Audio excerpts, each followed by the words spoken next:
할렐루야. 네, 오늘도 영상으로 대면으로 예배하는 여러분들을 사랑하고 축복합니다. 앞뒤 자로 인사하겠습니다. 당신은 소중한 분이십니다.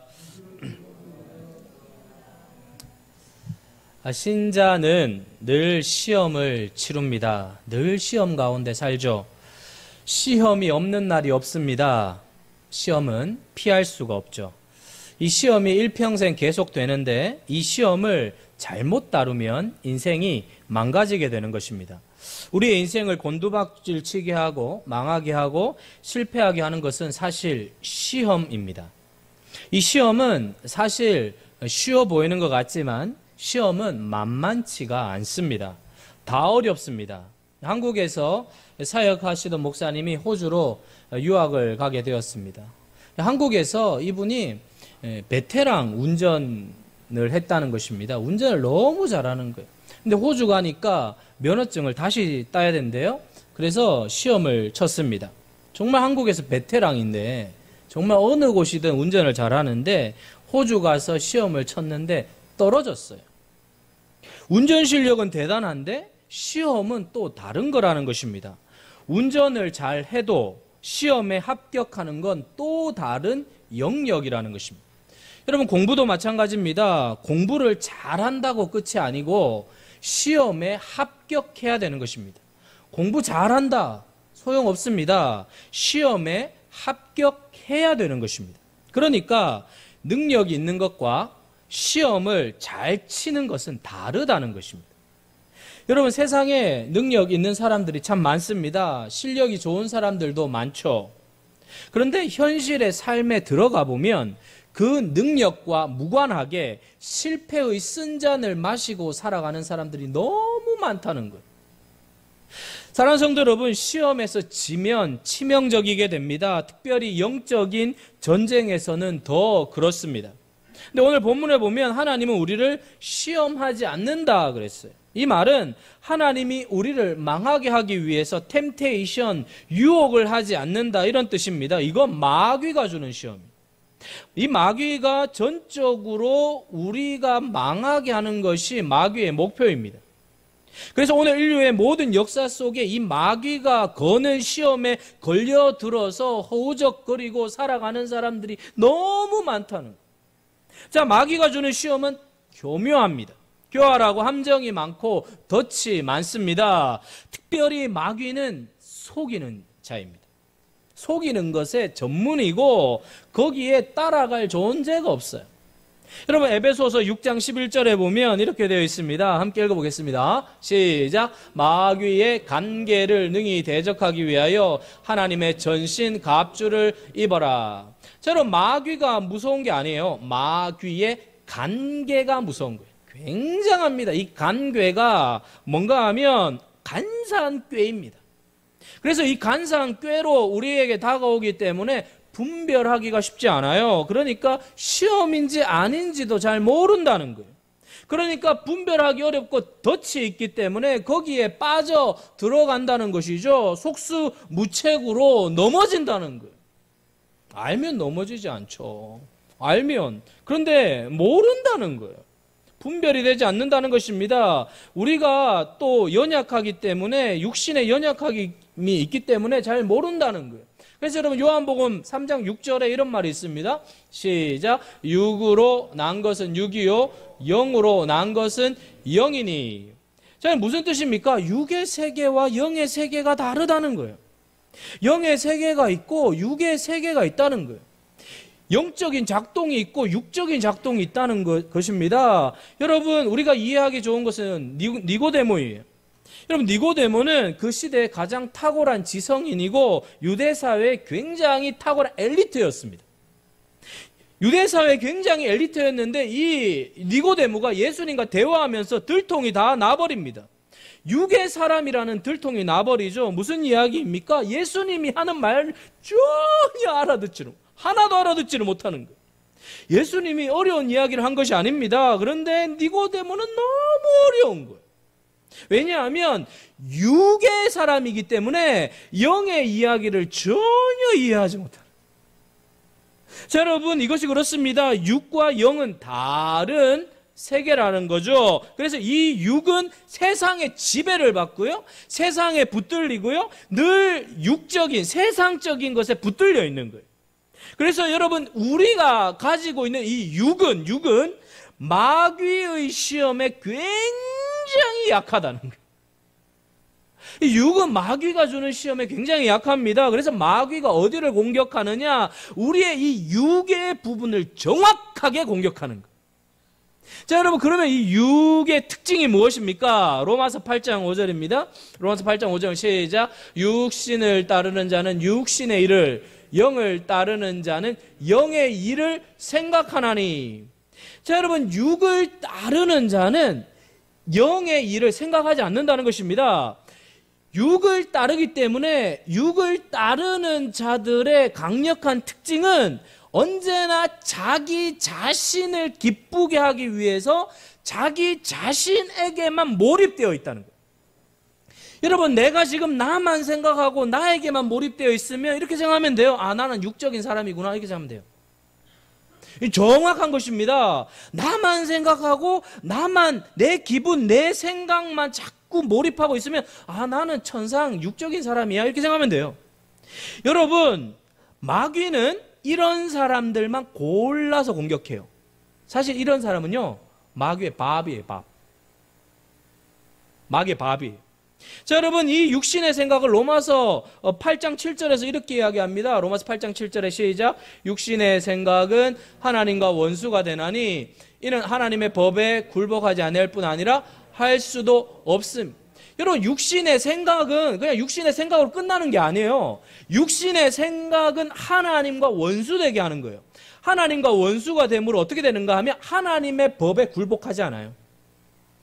겉으로는 몰라요. 그러나 속으로 들어가면 하나님의 법에 막 대항하면서 살아요. 그래서 여러분, 어떻게 됩니까? 이 사람은 로마서 8장 8절에 이렇게 되어 있습니다. 육신에, 같이 시작. 육신에 있는 자들은 하나님을 기쁘시게 하는 삶을 살지 않아요. 하나님을 기쁘시게 해본 적이 없어요. 언제나 내가 기뻐야 되니까. 나에게 몰입되어 있으니까 여러분, 그렇게 사는 거예요. 이 싸움이에요. 나를 극복하느냐 아니면 하나님께로 향하는 이 싸움이에요. 나를 죽이느냐 하나님께로 나아가 이 싸움이에요.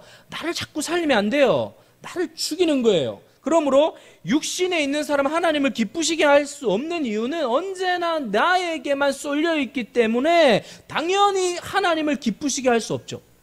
그러니까 하나님을 기쁘시게 할 마음 자체도 없는 것입니다. 하나님에 대해서 관심이 없어요. 그래서 하루 종일 어떤 생각을 하는가 하면 어떻게 하면 내가 기쁠까? 어떻게 하면 내가 행복해질 수 있을까? 어떻게 하면 내가 만족될 수 있을까? 어떻게 하면 내가 즐거운 삶을 살 수 있을까? 언제나 자신의 쾌락, 만족, 기쁨에만 집중되어 있다는 거예요. 겉으로 보면 몰라요. 그러나 속으로 들어가 보면 계속 그 생각만 하고 있는 거예요. 이 육신의 사람의 특징입니다. 그래서 여러분, 육체의 감각에만 초점을 맞추고 있기 때문에 사탄은 거기에 정조준하고 딱 공격하는 거예요. 딱 걸려드는 거예요. 자, 여러분, 교회도 마찬가지예요. 교회에 모여 있으면서 여러분, 교회에 오면서 나의 만족과 기쁨과 즐거움에만 초점을 맞출 수 있어요. 고린도 교회가 마찬가지 아닙니까? 고린도 교회는 언제나 자신의 만족을 위하여 산 교회입니다. 그러니까 어떻게 됩니까? 유치한 것 가지고 맨날 싸워요. 투기하고 분쟁하고 시험에 빠지죠. 마귀가 그렇게 공격하는 거예요. 그런데 그 공격의 세 가지 형태를 요한 1서 2장 16절에서 이야기하고 있습니다. 그 말씀 보겠습니다. 같이 시작. 이는 세상에 있는 모든 것이 육신의 정욕과 안목의 정욕과 이생의 자랑이니 다 아버지께로부터 온 것이 아니요 세상으로부터 온 것이. 세상에 있는 모든 거라는, 그냥 세상을 딱 펼치면 육신의 정욕, 안목의 정욕, 이생의 자랑이라는 것을 딱 못 박았어요. 여러분, 이게 다 어디로부터 왔다고? 세상으로부터 계속 흘러온다는 거예요. 아버지께로부터 오는 게 아니고요, 세상으로부터 온다는 거죠. 그러므로 우리는 언제나 출처, 원천을 잘 알아야 돼요. 내 안에 있는 것이 하나님께로부터 왔는지 세상으로부터 왔는지를 언제나 생각해야 돼요. 이것이 지금 하나님으로부터 온 생각인가 아니면 내 육신의 생각인지를 구별해내야 합니다. 그렇지 않으면 어떻게 됩니까? 마귀의 밥이에요, 밥. 자, 오늘 여기 보면 세상에 있는 것이 딱 세 가지입니다. 육신의 정욕, 안목의 정욕, 이생의 자랑. 자, 먼저 육신을 입고 있는 동안에 우리를 따라다니는 게 있습니다. 육신과 정욕이 딱 붙어 있어요. 그래서 육신 안에는 무엇이 작동하고 있는가 하면 이 정욕이 막 작동하고 있는 거예요. 근데 마귀가 무엇을 공격하는가 하면 이 정욕을 사정없이 공격하는 거예요. 그러니까 여러분, 육신이라고 말할 때 우리 이 단순히 몸을 말하지 않습니다. 몸을 육신이라고 이야기하지 않고 죄의 지배를 받고 있는 존재 자체. 이 육신은 죄의 지배를 받고 있어요. 그래서 이 지배를 받고 있는 육신, 그래서 이 육신을 헬라어로 뭐라고 하면 사르크스라고 하는 거예요. 이 사르크스, 육신, 이 사르크스라는 말을 하는 것은 육신이 죄의 지배를 받고 있는 고깃덩어리라는 뜻이에요. 그러니까 하나님이 떠난 우리의 육신 사르크스는 그냥 정욕에 붙들린 고깃덩어리예요. 그 이상도 이하도 아니에요. 그냥 고깃덩어리. 하나님이 없는 사람이 세상을 바라보고 여러분 이러면 이 고깃덩어리가 되는 거예요. 근데 사탄은 어떻게 해요? 그 사르크스 정욕의 몸을 집중적으로 공격하는 거예요. 막 건드리는 거예요. 그래서 오늘 14절에 뭐라고 이야기하는가 하면 이렇게 되어 있습니다. 시작. 오직 각 사람이 시험을 받는 것은 자기 욕심에 끌려 미혹됨이니. 시험을 받는 게 그냥 받는 게 아니라 이 욕심이 정욕이거든요. 이 욕심이 막 끌린다는 거예요. S행극이 막 잡아당기듯이 그 정욕이 막 끌려가고 있는 거예요, 여러분. 나가면 끌려가고 있어요. 여기 앉아 있어도 끌려다닐 수 있어요. 예배를 드리면서도 정욕이 끌려갈 수 있어요. 자, 여러분, 하나님 우리에게 욕구를 주셨습니다. 이 욕구라는 건 나쁜 게 아니에요. 우리가 욕구가 있어야 살아갑니다. 이 욕구는 에너지. 여러분, 이 에로스가 에너지인데 이 에로스가 있어야 결혼을 하고 생산을 하고 자녀를 낳는 거예요. 그런데 여러분, 이건 하나님이 주신 것입니다. 그런데 문제는 이 에로스, 이 정욕이라는 것은 단순한 욕구를 말하는 게 아니에요. 이 정욕은 지나친 욕구를 말합니다. 오늘 세 가지 사도 요한이 이야기하는 것은 육신의 종욕, 안목의 정욕, 이생의 자랑도 그냥 욕구가 아닙니다. 자연스러운 하나님이 주신 욕구가 아니고 과도한 욕망을 말합니다. 자, 여러분, 이 세 가지 중에 사람들에 따라서 마귀가 다르게 공격을 하는 것입니다. 어떤 사람은 육신의 정욕이 강한 사람이 있어요. 어떤 사람은 안목의 정욕이 약한 사람이 있어요. 또 어떤 사람은 이생의 자랑이 약한 사람이 있어요. 어떤 사람은 이 세 가지가 다 약한 사람이 있어요. 어떤 사람은 두 가지가 약한 사람이 있어요. 어떤 사람은 한 가지가 약한 사람이 있어요. 근데 문제는 뭔가 하면 어찌됐든 세 가지가 가장 핵심적인 마귀가 공격하는 타켓이라는 거예요. 사람들마다 싸움에 지는 약한 곳이 있습니다. 여러분들 가만히 보세요. 내가 어디에 약한가? 육신의 정욕인가? 안목의 정욕인가? 이생의 자랑이 그냥 넘어지는 게 아니에요. 그냥 넘어지지 않아요. 자세히 보면 반복해서 어떤 것에 걸려 넘어지고 있어요. 대체적으로 어떤 것 하나에 굉장히 약하다는 거예요. 돌아보세요. 내가 어디에 약한가? 이 정욕을 마귀가 계속 건드려서 그 과도한 욕망에 붙들려서 망하게 하는 것입니다. 하나님으로부터 멀어지게 하는 것입니다. 자, 그런데 이 세 가지 시험의 특징에 공통점이 있습니다. 그 특징은 무엇인가? 전부 다 자신에게만 몰두하는 거예요. 자신의 행복, 자신의 만족, 자신의 성공에만 집중하도록 만드는 것이죠.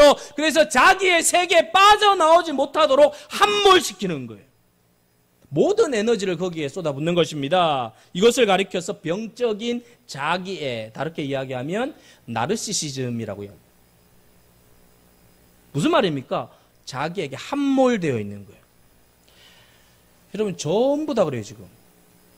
사탄이 쓰는 트릭이죠. 거기 다 빠져 있는 거예요.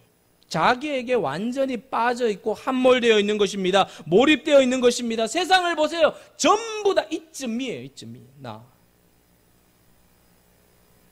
병입니다. 막아야 합니다. 잘못되었다는 거예요. 자기의 행복, 자기의 기쁨, 자기의 성공, 자기의 성취, 자기의 만족, 자기의 세계에만 몰입되는 거예요. 브레이크를 걸어야 돼요. 여러분, 예전에 뉴스 중에 엄마가 아이를 밥을 안 줘가지고 아이가 굶어 죽었어. 왜 그렇습니까? 엄마가 자기에게만 몰두되어 있는 것입니다. 예전에 엄마랑 지금의 엄마가 다르잖아요. 예전에 엄마는 내가 굶어가도 애들 먹였는데 요즘 엄마는 다 그런지 모르겠지만 내가 먹어야 사는. 여러분 표정 보니까 그렇진 않은 표정 같기도. 근데 그 아이가 고통당하는지 며칠을 굶는지 상관하지 않습니다. 아이가 나에게 부속물로 여겨지고 귀찮게 여겨지죠. 내 행복에 방해물이 되는. 그러면 죽이기도 하고 버리기도 하는 것이죠. 여러분 이 시대가 그런 시대예요. 이것이 바로 육의 특징이라는 것입니다. 육을 추구하면 육의 정욕이 있는데 그 정욕은 과도한 욕망을 일으켜요. 그 과도한 욕망은 더욱더 나에게만 집중하도록 만드는 거예요. 자, 여러분, 이 정욕이 위험한 이유는 무엇이냐? 이 욕망의 출발점을 보아야 하는 것이죠. 창세기 3장에 아담과 하와가 유혹에 넘어가요. 어떤 유혹이죠? 가장 핵심은 무엇인가 하면 너가 이것을 먹는 날에는 하나님과 같이 될 거라는 거예요. 여러분 이게 가장 강력한 유혹입니다. 그러니까 인간의 욕망이 부풀어져서 가장 강력한 최상의 상태가 되어 나타나는 그 끝에 뭐가 있는가? 내가 하나님이 되는 거예요. 인류 최초에 받은 시험이 이것입니다. 하나님과 같은 되고자 하는 욕망을 마귀가 불어넣은 거예요. 그러니까 여러분 보세요. 에덴 동산 아담과 하와 다 소유했어요. 다 가졌어요. 다 누리라고 했어요. 모든 걸 다 주었어요. 최상의 환경 속에서 그들에게 다가온 시험은 이제 네가 하나님이 되라는 거예요. 마귀가 그 욕망을 건드려 놓았습니다. 너도 하나님이 될 수 있어. 하나님이 왜 이거 못 먹게 한 줄 알아? 너가 하나님이 될 것 같으니까 못 먹게 한 거야. 그 외에 다른 거 없어. 너도 먹어! 라는 거예요. 너도 먹어. 아주 간사한 시험을 인간 세계 속에 집어넣었어요. 근데 이게 다 걸려 있어요. 여러분 이사야 14장에 보면 사탄이 추락하는 장면이 나옵니다. 이사야 14장 13절 14절 한번 읽어보겠습니다. 시작. 내가 내 마음에 이르기를 내가 하늘에 올라 하나님의 무별 위에 내 자리를 높이리라. 내가 북극 지폐의 산 위에 앉으리라. 가장 높은 구름에 올라가 지극히 높은 이와 같아지리라 하는도다. 내가 하늘에 올라 하나님의 무별 위에 내 자리를 높이리라. 천사가 그렇게 이야기하는 거죠. 내가 가장 높은 구름에 올라가 지극히 높은 이와 같아지리라. 이게 모든 인간 마음속에 다 들어온 거예요. 무슨 말입니까? 모든 인간은 결국 내가 하나님이 되려고 한다는 거예요. 하나님과 같이 되라는 시험은 무엇을 의미합니까? 하나님으로부터 완전한 독립을 선언하라는 것입니다. 하나님 도움 없이 살 수 있는 세상, 하나님 도움 없이도 살아갈 수 있는 세상, 나의 욕망을 채우는 나의 왕국을 만드는 세상을 네가 만들어라는 거예요. 너도 만들어. 네가 할 수 있어. 여러분 왜 사람이 물욕에 빠지죠? 하나님의 도움을 전혀 받지 않고도 살 수 있도록 하려고 하는 거예요. 내가 왕처럼 그냥 쓰고 살고 싶은 것이죠. 자, 여러분 독립선언은 무엇을 의미합니까? 하나님 안에서 살아가는 것에서 이제 벗어나고 싶다는 거예요. 하나님 품이 불편해졌다는 거죠. 마귀가 그것을 충동질하는 거예요. 지금도 마찬가지예요. 어려우면 하나님 찾죠. 그러나 조금이라도 내 생각대로 내가 원하는 대로 내 뜻대로 돌아가게 되면 하나님이라는 존재가 슬슬 불편해지기 시작해요. 여러분 내가 내 마음대로 살고 싶은데 하나님이 이제 의식되는 것입니다. 그래서 우리 내면 속에서는 하나님으로부터 계속 내가 독립하고 싶은 거예요. 내 마음대로 죄를 짓고 싶은 것입니다. 내가 죄를 짓는 현장에 주님이 없었으면 좋겠어요. 여러분 누가복음 15장의 탕자의 비유가 우리 인간의 존재를 잘 설명해 주죠. 이 둘째 아들 탕자가 말이죠, 아버지로부터 독립을 꿈꾸는 것입니다. 이게 바로 인간의 모습이라는 거예요. 그러니까 언제나 인간의 그 내면 속에는 하나님에 대한 반역의 영이 다 들어가 있는 거예요. 아버지로부터 벗어나고 싶은 것입니다. 나중에 돌아오면 알지만 아버지 집만큼 좋은 게 없어요. 아버지 품 안만큼 좋은 게 없어요. 아멘. 이렇게 하는 거 보니까 별로 안 좋은 거예요. 아버지 품만큼 좋은 게 없어요. 그런데 지금 모르는 거예요. 지금 벗어나고 싶은 거죠. 인간의 실존을 다루고 있는 거예요. 인간은 끊임없이 하나님으로부터 일탈하고 싶은 거예요. 왜? 내가 하나님이 되고 싶은 거예요. 내 마음대로, 내 결정대로, 내 생각대로 다 해버리고 싶은 거예요. 그냥 내가 왕이 되고 싶은 거예요. 아버지의 존재가 거북스러운 거예요. 그러니까 인간의 내면 깊은 곳에는 누구나 하나님에 대한 반역의 영이 다 깃들여져 있는 거예요. 에덴에서 떠난 인간의 마음엔 하나님에 대한 반역의 영이 있죠. 여러분 중학생 때만 사춘기가 오는 게 아니에요. 인간 전체가 사춘기적인 삶을 사는 거예요. 그래서 사춘기가 되면 어때요? 부모님과 충돌이 일어나잖아요. 부모님의 간섭이 그냥 싫은 거예요. 저희 아이도 이제 사춘기인데 제가 뭐 말만 하려고 하면 입 다물어, 조용히 해, 됐어, 이렇게 시작해. 듣기 싫다는 거예요. 또 그 얘기 하려고 그러지. 추운 겨울날 따뜻한 파카 입고 나가라 하면 그냥 그냥 반팔 티 입고 나가고요. 한여름날 시원하게 입고 나가라 그러면 파카 꺼내서 입고 다니고. 왜 그래요? 듣기 싫은 거예요. 부모의 간섭이 싫은 거예요. 무슨 말을 하든지 내버려 두세요. 사랑하는 성도 여러분, 죄란 하나님으로부터 독립선언을 하는 거예요. 이사야 53장의 말씀처럼 각기 제 길로 가요. 사사기의 말씀, 각기 소견에 옳은 대로 행해요. 성경은 망하는 길이라는 거예요. 그렇게 살면 안 된다는 거예요. 어떤 결정을 내릴 때 그 결정 속에 언제나 하나님이 계시는가를 살펴봐야 됩니다. 어떤 중요한 결정을 내릴 때 하나님을 모셔와야 합니다. 하나님과 의논해야 돼요. 무엇을 하든지 하나님께 여쭈어 보아야 돼요. 이게 훈련이 돼요. 여러분 다윗이 왕이 되었을 때 초기에 전쟁에 나갈 때마다 나타나는 여러분 성경의 특징이 무엇입니까? 다윗이 하나님께 여쭈어 알아야 돼요. 하나님 갈까요 말까요? 하나님 질까요 말까요? 하나님 올라갈까요 말까요? 가라, 가요. 가지 마라, 안 가요. 물어요. 하나님께 물어요. 자기가 왕인데 진짜 왕은 하나님입니다. 여러분 우리의 사고 지점이 어디에서 일어납니까? 어떤 결정을 내릴 때 하나님을 모셔오잖아요. 좋은 신앙은 무엇입니까? 아주 작은 것도 하나님께 여쭙는 거예요.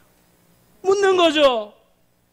어떤 물건을 살 때도 여쭈어요. 왜 그런가 하면 내가 가지고 있는 게 내게 아니니까, 우린 청직이니까. 청직이라는 말은 맡겨줬다는 것입니다. 하나님이 주인이신데 그것을 일시적으로 맡겨주었기 때문에 주인의 뜻대로, 주인의 방법대로, 주인이 원하는 대로 우리가 써야 된다는 거예요. 그분의 주권을 인정하는 것이 모든 삶의 영역에서 이루어져야 할 줄로 믿습니다. 내가 일어나고 숨쉬고 살아가고 직장을 옮기거나 이사를 가거나 학교를 결정하고 전공을 정하고 이직을 하고 사업을 개업하고 그 모든 것이 내 마음대로 하면 안 되는 거예요. 하나님께 여쭈어야 된다는 거예요. 그런데 어떤 때 내가 왕이 되고 싶은 거예요. 돈이 두둑할 때 백화점 들어가서 카드를 그으면 여러분 내가 왕이 된 것 같아요. 팍팍 그어도 그냥 두둑할 때 내 왕이 된 것 같죠.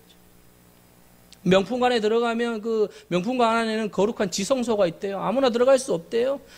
물건도 함부로 만지면 안 되는데 건드렸다가 그냥 쫓겨난대.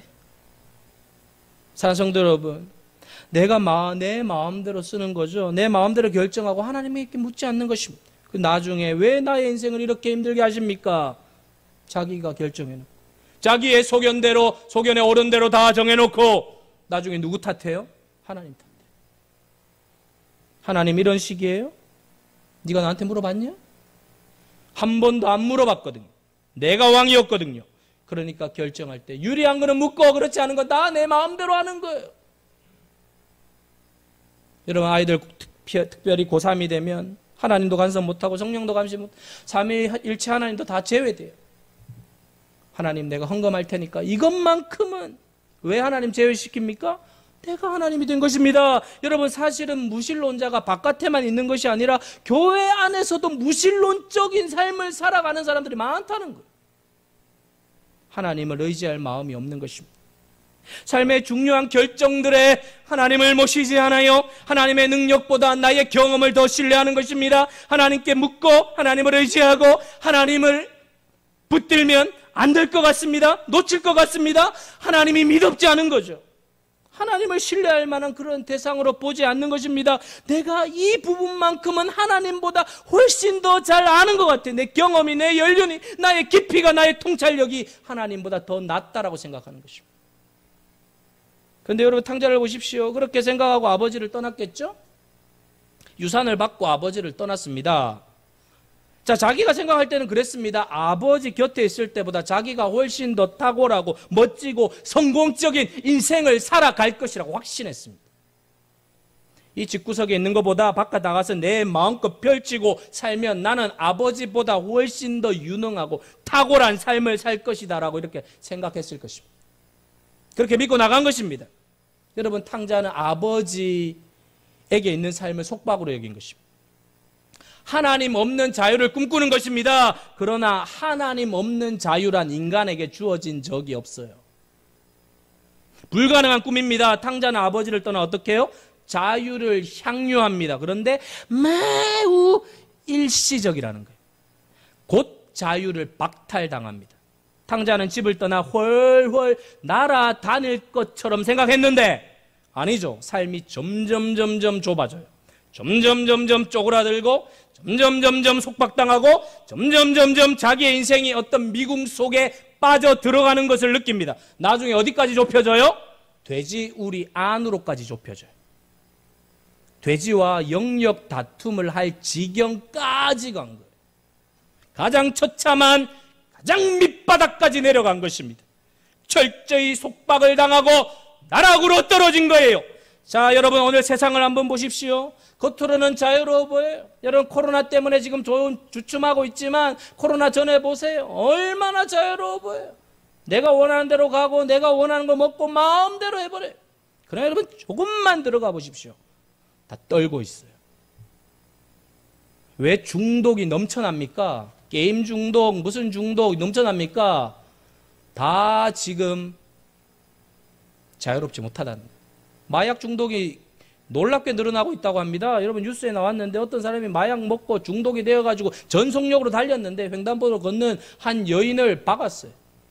27m 받고 날아가가지고 그 다리에 적사했어요. 봤더니 마약 중독자였어요. 자신이 원하는 마음대로 살았던 삶의 결과입니다. 사랑하는 성도 여러분, 내가 하나님이 된 현장에 가보십시오. 전부 다 비참합니다. 지옥입니다. 돼지 쥐염 열매를 뜯어먹고 있어요. 이게 인간이 가진 육신의 정욕입니다. 하나님 없이 자기 스스로 자유롭게 살아가고자 하는 욕망, 네가 하나님이 되어라. 이 사단의 유혹을 이겨내는 우리 세길교회 성도들 되기 축복합니다. 자, 여러분 다음은 안목의 정욕입니다. 내가 왕이 되면 보고 싶은 거 내 마음대로 다 봐요. 여러분 보는 거 조심하셔야 돼요. 지금 세상을 보십시오. 온통 보는 거예요. 보는 것으로 사람들의 욕망을 자극시켜 놓았어요. 사랑하는 성도 여러분, 좋은 믿음은 좋은 걸 보는 걸 선택하는 거예요. 막 보지 않아요. 내가 왕이 되어 있는 사람 내 마음대로 보는 거예요. 내가 왕이니까 누가 간섭해 하면서 보면서 육신의 정욕이 장악되어 버립니다. 안목의 정욕에 사로잡혀 있는 것입니다. 신자는 보는 것을 조심해야 돼요. 자, 마지막으로 이생의 자랑입니다. 이생의 자랑은 무엇입니까? 자, 일평생 사람들은 자랑거리를 만들고 싶어 하죠. 어떤 사람은 소유를 자랑하고 어떤 사람은 명예를 자랑하고 어떤 사람은 인기를 자랑하고 전부 다 자랑이에요. 자랑. 그것이 어디에 초점이 있어요? 자기에게 초점이 되어 있죠. 그래서 언제나 자기에게로 이목을 집중시키는 것입니다. 사랑하는 성도들은 왜 성공하려고 하죠? 자기에게 이목을 집중시키는 것입니다. 그래서 이생의 자랑은 계속 높아지고자 하는 거예요. 사람들이 일평생 하는 것입니다. 어디를 가나 보십시오. 자리 쟁탈전입니다. 출세 지향적인 사다리를 꿈꾸는 것입니다. 왜 출세하려고 하는 것입니까? 그 내면의 동기를 잘 들여다보아야 합니다. 사람들은 하나님 없는 세상을 꿈꾸고 있는 거예요. 이생의 자랑은 생각보다 무서운 유혹입니다. 높은 곳으로 데려가죠. 그래서 예수님도 사단이 어떻게 합니까? 성전 꼭대기로 데려가서 뛰어내리라는 거예요. 사랑하는 성도 여러분, 성전은 어떤 곳입니까? 거룩한 곳이에요. 높은 곳은요, 세속적 야망이 있는 거예요. 어울리지가 않아요. 무슨 말입니까? 성전 안에서도 얼마든지 세속적 야망을 꿈꿀 수 있다는 거예요. 교회 다니는데, 열심히 하는데 내 속에 세속적 야망이 솟구쳐 올라올 수 있다는 거예요. 사랑하는 성도 여러분, 우리의 신앙생활은 자세히 들여다보아야 합니다. 정말 우리가 날마다 하나님께 영광 이야기를 하고 있지만 정작 삶으로 깊이 들어가 보면 하나님의 이름을 빌어 자신의 영광을 추구하려고 하는 삶을 얼마든지 살 수 있다는 거예요. 하나님을 수단화시켜버려요. 이게 이스라엘 역사 속에 늘 있어 왔던 것입니다. 그러니까 하나님을 이용하고 그 거룩한 성전에서 자기의 욕망을 해결하라고 하는 마귀의 부추김은 지금도 계속되고 있다는 거예요. 사랑하는 성도 여러분, 높은 곳에 가면 어때요? 사람들이 막 봐주는 거예요. 이게 얼마나 멋있습니까? 내가 왕이 된 듯한 환상을 가지는 거죠. 나보다 더 높은 사람이 없는 것 같습니다. 여러분, 이것이 얼마나 위험한 것입니까? 사람들은 대개 누구로부터 통제받지 않는 삶이 축복이라고 생각합니다. 그러나 많은 사람들이 언제 실패에 치닫게 됩니까? 높은 곳에 올라갔을 때입니다. 너가 가지고 있는 그 힘, 너가 가지고 있는 그 인기, 너가 가지고 있는 그 능력을 사용하라는 것입니다. 높은 곳으로 올라가라. 이생의 자랑입니다. 그런데 올라갈수록 어때요? 낙차가 점점 커지는 것입니다. 그래서 여러분, 세상을 보십시오. 위로 높이 올라갔다가 그대로 떨어진 사람들의 시체 투성이에요. 하나님이 높여주시는 것과 내가 높아지는 것은 다릅니다. 하나님이 높여주실 때도 마찬가지입니다. 언제나 조심해야 됩니다. 왜 그렇습니까? 마귀가 끼어들 수 있기 때문에. 거길 비집고 들어오죠. 높은 곳으로 올라갈수록 인간의 자만심은 커지고 기고만장해지는 거예요. 인간의 자만심이 하늘을 찌를수록 하나님은 보이지 않아요. 여러분은 이 예배 시간에 하나님이 보여지는 은혜가 있게 되기를 축원합니다. 하나님이 보여져야 돼요. 하나님이 보여져야 돼요. 여러분, 하나님이 보여줘야만 되는데 사탄은 하나님이 보이지 못하도록 계속해서 가리고 무너뜨려. 여러분, 코로나 시대라도 하나님이 보이면 이겨요. 하나님이 보이면 승리해요. 하나님이 보이면 이기는 줄 믿습니다. 하나님을 본 자가 이겨요. 여러분, 코로나 전에 하나님 계셨고 코로나 이후에 하나님 안 계세요?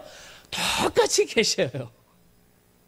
하나님의 때에 하나님의 방법대로 하나님께서 이 코로나의 모든 일들을 하나님이 원하시는 대로 선으로 반드시 이루어내실 줄 믿습니다. 여러분, 예수님께서 뭐라고 이야기하십니까? 나더러 주여 주여 하는 자마다 다 천국에 들어가는 것이 아니고 실제의 삶과 주여 주여 하는 삶이 다를 수 있다는 거예요. 이게 무서운 거죠. 마태복음 7장 22절입니다. 마태복음 7장 22절 시작. 그날에 많은 사람이 나더러 이르되 주여 주여 우리가 주의 이름으로 선지자 노릇하며 주의 이름으로 귀신을 쫓아내며 주의 이름으로 많은 권능을 행하지 아니하였나이까 하리니. 전부 다 뭐예요? 주의 이름으로 했다는 거예요. 주의 이름으로 모든 걸 다 했다는 거예요. 근데 그 다음 구절이 충격적이에요. 23절이에요. 23절 시작. 그때 내가 그들에게 밝히 말하되 내가 너희를 도무지 알지 못하니 불법을 행하는 자들아 내게서 떠나가라 하리라. 주의 이름으로 귀신 쫓아내고 주의 이름으로 선지자 노릇하고 주의 이름으로 모든 권능을 행했는데 예수님의 말씀은 불법을 행했다는 거예요. 여러분, 왜 그렇습니까? 왜 예수님께서 불법이라고 이야기하는 것입니까? 주의 이름을 이용만 한 거예요. 주의 이름을 이용하여 자기의 목적을 이루는 데만 썼기 때문에 주님이 불법을 행했다는 거예요. 사랑하는 성도 여러분, 오늘 우리는 이 예수님의 책망을 잘 들어야 합니다. 날마다 주의 이름으로 일했던 사람들에게 주님이 얼마나 혹독하게 말하고 있는지 몰라요. 어떻게 그럴 수 있습니까? 여러분, 그들의 행위가 전부 다 불법이라고 판정이 나버렸어요. 왜요? 왜 불법입니까? 입으로만 주여를 외쳤다는 거예요. 주님과 상관이 없는, 자기가 주인이 되어 있는, 자기가 왕이 되어 있는, 말은 주님이 왕이라고 외쳤는데 실제의 삶으로 들어가 보니까 전부 다 자기가 주인이고 자기가 왕이고 자기 마음대로 하고 자기 뜻대로 하고 자기가 원하는 대로 주의 이름을 이용하면서 선지자 노릇하고 그렇게 살았던 거예요. 불법을 행하는 자들아 내게서 떠나가라. 사랑하는 성도 여러분, 누가 왕입니까? 나 자신입니까? 예수 그리스도이십니까? 예수님이 우리의 왕이 되시기를 축복합니다. 오직 예수 그리스도를 왕으로 삼고 그분을 위하여 나의 인생과 시간과 재능과 재물을 들여서 주님 앞에 섰을 때 착하고 충성된 종아, 네가 나를 위하여 살았구나. 네가 나를 위하여 헌신했구나. 네가 나를 위하여 너의 인생을 바쳤구나라는 소리를 저는 우리 세길교회 성도들 다 듣기를 원합니다. 목회했는데 성도들이 전부 다 불법을 행하는 자들아 내게서 떠나라 봤더니 전부 다 주의 이름을 이용만 해먹고 산 거예요. 근데 우리 세길교회는 주님 앞에 갔더니 착하고 충성된 종아, 네가 나의 이름을 위하여 너의 인생을 드렸고 너의 삶을 드렸고 너의 물질을 드렸구나 라는 칭찬을 받는 교회가 되길 소망합니다. 할렐루야! 그 인정을 받아야 돼요. 교회는 그 인정을 반드시 받아야 돼요. 결론이 그렇게 되어야 되는 것입니다. 누가 왕이냐? 예수님이 왕이십니다. 예수님이 왕이십니다. 예수님이 모든 것 되십니다 라는 고백이 우리 세길교회 안에 가득가득 울려 퍼지기를 주의 이름으로 축복드립니다. 기도하겠습니다.